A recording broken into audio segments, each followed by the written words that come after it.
Hi, welcome to the Andrew Buckle book review of Cover Me, the vintage art of Pan Books, 1950 to 1965, an appraisal by Colin Larkin. Now this book is from Telos, there, you can see there, and this book came out in 2020. You should be able to get copies still.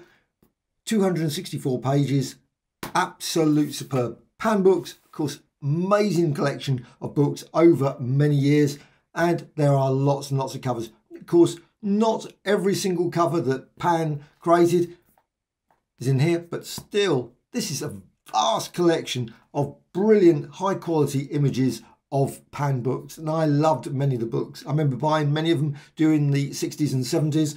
And also, I have still quite a few. Not as many as I would like, I must admit. There's certain authors that I loved, collected a lot of, and they were Pan. And this obviously got the great cover there. And let's just go through the book. Just absolutely nice quality book. It's a very nice, you can see it's quite a decent sized book. You can see the size there.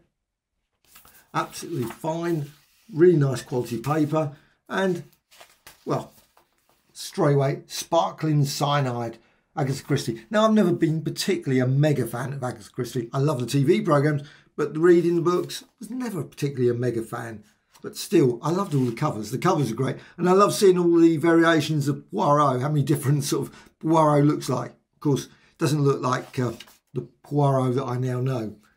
So, Peter Cheney, I must admit, one of my favourite authors. I have, over the years, bought many of his books and thoroughly enjoyed them. I wish they were still readily available now. But sadly, they're not. I don't think. You don't see them in the shops as much as you used to. It's got a nice bit about background story, obviously, of his collecting, etc. And also about the covers and all getting all the various original pages, you know. And they were just thrown away or not really considered very highly anyway, if nothing else. People, the artists themselves, didn't take them back in many cases. What a pity. I mean, really, I mean, that's just, of course, there's Poirot. Again, a very different Poirot. Doesn't particularly look like my sort of impression of Poirot now, but still, really great. And also you've got here, obviously, you always have to have a good old picture of W.H. Smith, or Smith, I should say, and Son in the Strand. And you've got, obviously, a lot of background information as well. This is a labour of love. This is just a beautiful, beautiful book all the way through. If you're into book covers, like I love book cover books. I don't know why. They're just absolutely great, and they're just always fascinating, especially ones that show sort of without some of the blurb sometimes, you know, I mean, it's just, and also quite often the actual, there's not many photos in here showing obviously the models, sort of how they obviously drew it, painted it from the model. Well, anyway, got some science fiction ones here as well. Time Machine. Don't recall that one, I must admit, and that was, it has got the information, which is always great. 1953, also the art by George Woodman. So you've got that one, The Loneliness of a Long Distance Runner. Of course, many classic books are included in this as well. Alan Sillitoe, I should say. And Guy Owen, Season of Fear. Some of the art is not always brilliant. I mean, some you look at it and think, that's not particularly great. But some of it is really, really good. Mask of Dust. A novel of motor racing. Can't beat that. That's really good. Genevieve. Love that film. And of course the book. I've never read the book, but anyway. I mean, look at that cover. That's a great, I love those sort of real single sort of very strong colour. Tales of the Supernatural. And it's got maybe not some favourite, particularly authors of what I would think of as M.R. James, of course, is very, very popular. Road to Endor. Odette. Some you quite often still see in the markets. You can go around the market and you can quite often see a normally very tatty, very water damaged, very badly dust covered thing. But that one, Innocent Abroad, absolutely glorious. Preston John, and there's many examples. Pilgrim's Rest, Patricia Wentworth. Poirot again. Look at that, lovely Poirot. Really? Again, not particularly. I love this one as well. You got here where you can actually see, obviously, that's been just slightly cut out. You can actually, or something's been put on there. They've obviously put something. The Drowning Bull. John Ross Macdonald, superb author, absolutely brilliant. Anne Davison, Journey into Space. I've seen that recently. You know, that's very familiar, that one. Obviously, all the westerns and things. Just this book is just full of just the same, of course. Atomic Energy.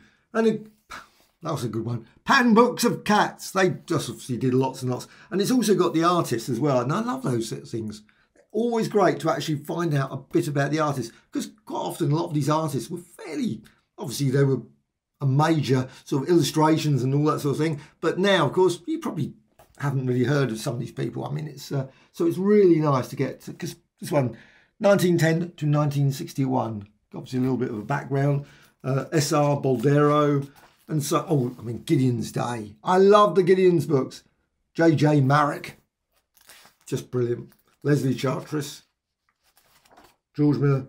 Letter from Pingy. And the trouble is, when you look through these books, quite often you think, oh, it'd be really, really nice to read that book or whatever. And you think, yes, must get a copy of that. But of course, some of these are quite probably hard to get. Look at that one. Boney and the Black Virgin. Not the world's greatest. Arthur Upfield. Can't say I've ever heard that one. 1962 apparently. And of course Westerns there, The Dark Interlude, again Peter Cheney. I just love Peter Cheney's work. Absolute brilliant writer. Ellery Queen, Robert Ford, and so on and so on. Just page after page after page. And of course you've got lots of the sort of James Bond. And I love the James Bond as well. Doesn't exactly look like your standard James Bond there, but still 2 and 6. That was 1961. From Russia with Love, John Fleming. The Man in the Queue. Interesting. But still, this is just, Carol, absolutely beautiful. This is just absolute glorious. Full page. Not all, of course, full page. I mean, there's some that you can see there are slightly smaller. But wow. Wow, I mean, it would be this. I must admit, whenever I read these sort of books, I always think it would be nice if there was like a 600, 700 page book of every single cover, you know, sort of like maybe 8 a page or something. So you could, I don't know how many Pan books there were. Maybe there were 3,000 or 4,000. No idea. Absolutely no idea. So it would be nice to see every single one of the covers in order, of course, chronological, or maybe alphabetical, maybe both. Put the lot black and white as well as in colour. But it would be just brilliant. Casino Royale. For Your Eyes Only. I mean, just absolutely brilliant. I love it. Absolute. If you love covers, Pan books or anything like that, you've got to get this. It's just one of these brilliant volumes that is a must have for any collector. Because, of course, always with these things, some they go out of print and they become crazily expensive. So I would really, please go and check this out because it's just. And of course, the curse of these books always. Though sadly, it doesn't have an index. That's one criticism. An index. I love index at the back. I don't think there's any criticisms I could say of this because I think it's just an absolute joy to go all the way through. But it would be nice to have an index because you could then look, obviously, find maybe a couple of extra pages for the index would have been brilliant so you could find a particular artist or whatever, different issues, etc. But it's just, but it does have a good old further reading at the back. And I've already just gone and ordered one of the books that's here. I thought, oh, I haven't seen that before. So I thought, oh, I'll just go and check it out. And it was reasonably priced. Some of the other ones, this one, Art of Reginald Head. Now, or Heed, I'm not certain. However, I've got that, but I haven't got volume 2. And I must admit, special editions, it says. Tempted to get that as well. But, oh, no, there's the Art of volume 2 as well. Obviously, Reginald Heed. Quite a lot of Reginald Heed. This one, Pan Books, 1945 to 1966. Biographical checklist. Well, that sounds interesting as well.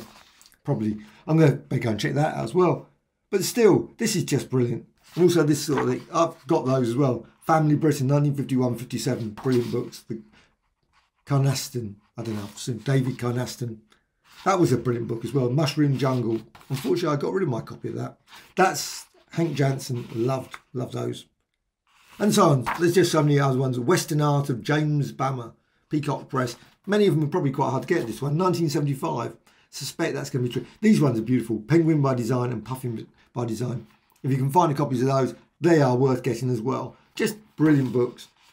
Absolutely. And also all-time top 1,000 albums. I don't know if I got that one. Probably have. I don't know. Got quite a few of those 1,000 album ones. 1,000 books, etc. This is superb. Absolutely brilliant. I definitely recommend this 100%. It's just absolutely brilliant. So, yeah, Cover Me, The Vintage Art of Pan Books, 1950 to 1965.